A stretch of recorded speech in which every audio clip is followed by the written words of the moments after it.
প্রতিবেদন দেখছিলাম আমরা আরও বিস্তারিত জানতে চাই। আশ্রয়ণ প্রকল্প ২ এর পঞ্চম পর্যায়ে যে দ্বিতীয় ধাপে প্রায় ১৮,৫০০ ভূমি এবং গৃহহীন পরিবারকে ঘর সহ জমি হস্তান্তর করেছেন প্রধানমন্ত্রী শেখ হাসিনা, সেই বিষয়ে বিস্তারিত জানাতে সিলেটের ওসমানীনগর থেকে যোগ দিচ্ছেন সহকর্মী গুলজার আহমেদ, সরাসরি যুক্ত হচ্ছে তার সাথে। গুলজার, আমাদেরকে জানাবেন যে সিলেটে এখনো পর্যন্ত কতটি পরিবার এই জমি সহ ঘর পেল এবং তাদের পেশা কি ছিল?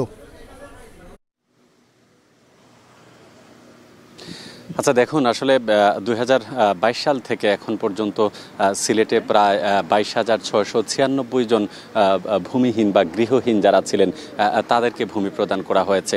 সর্বশেষ পঞ্চম ধাপের দ্বিতীয় পর্যায়ে আজকে ১৮৩টি ঘর হস্তান্তর করা হয়েছে। যাদেরকে ঘর দেয়া হয়েছে আসলে তারা ভবঘুরে কিংবা ছিন্নমূল ছিলেন, অর্থাৎ তাদের স্থায়ী কোনো ঠিকানা ছিল না। বিশেষ করে তৃতীয় লিঙ্গের মানুষসহ বিভিন্ন একদম শ্রমিক পর্যায়ের যাদের আসলে নিজের মাথা গোঁজার ঠাঁই নেই, এ সকল লোকদেরকে সিলেটের ৪টি উপজেলা বিয়ানীবাজার, বিশ্বনাথ এবং কোম্পানিগঞ্জ এবং ওসমানীনগরের এই ৪ উপজেলায় সর্বশেষ ১৮৩ জনকে এই ভূমি প্রদান করা হয়। এ নিয়ে সিলেটের যে বিভাগীয় কমিশনার তিনি বলছেন যে মাননীয় প্রধানমন্ত্রী ২০২৩ সালের নভেম্বরে আসলে সিলেট জেলাকে ভূমিমুক্ত হিসেবে ঘোষণা করেছিলেন। এদের যে ১৮৩টি ঘর সেটির হস্তান্তর প্রক্রিয়া বাকি ছিল, আজকে সেটি সম্পন্ন করা হয়েছে এবং যারা উপকারভোগী আছেন তাদের সাথে আমরা কথা বলছিলাম। তারা সরকারের এই কার্যক্রমকে আসলে খুবই ইতিবাচকভাবে দেখছেন এবং তারা বলছেন যে তারা দেশের একজন নাগরিক হিসেবে থাকার জায়গা অন্ততটুকু পেয়েছেন। সেই সাথে যে জায়গার সাথে কিছু খালি জমিও তাদেরকে দেওয়া হয়েছে, যেখানে তারা চাষাবাদ করে তাদের দৈনন্দিন যে নিত্য প্রয়োজনীয় জিনিস সেগুলো তারা করতে পারবেন। এর পাশাপাশি কোনো আবাসন প্রকল্প যেগুলো আছে, আশ্রয়ণ প্রকল্প, সেখানে পুকুরও রাখা হয়েছে যে কয়টি পরিবার থাকবেন তাদেরকে মাছ চাষ করে যাতে তাদের অর্থনৈতিক সক্ষমতা বৃদ্ধি পায় সেই বিষয়টি বিবেচনা করা হয়েছে এবং যারা উপকারভোগী আছেন তারা সরকারের এই কার্যক্রমে তারা কৃতজ্ঞতা প্রকাশ করেছেন।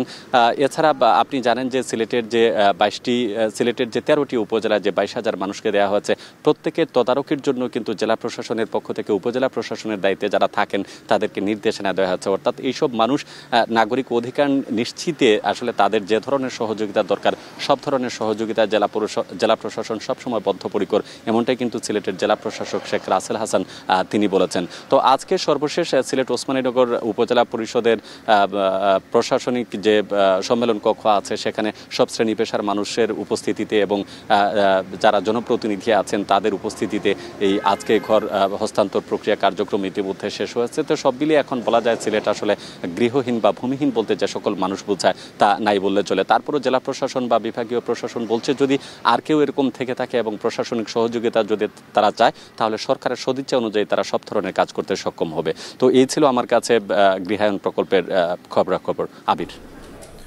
গুলজার, আপনাকে অসংখ্য ধন্যবাদ। আমরা আসলে শুনছিলাম প্রধানমন্ত্রী শেখ হাসিনা যে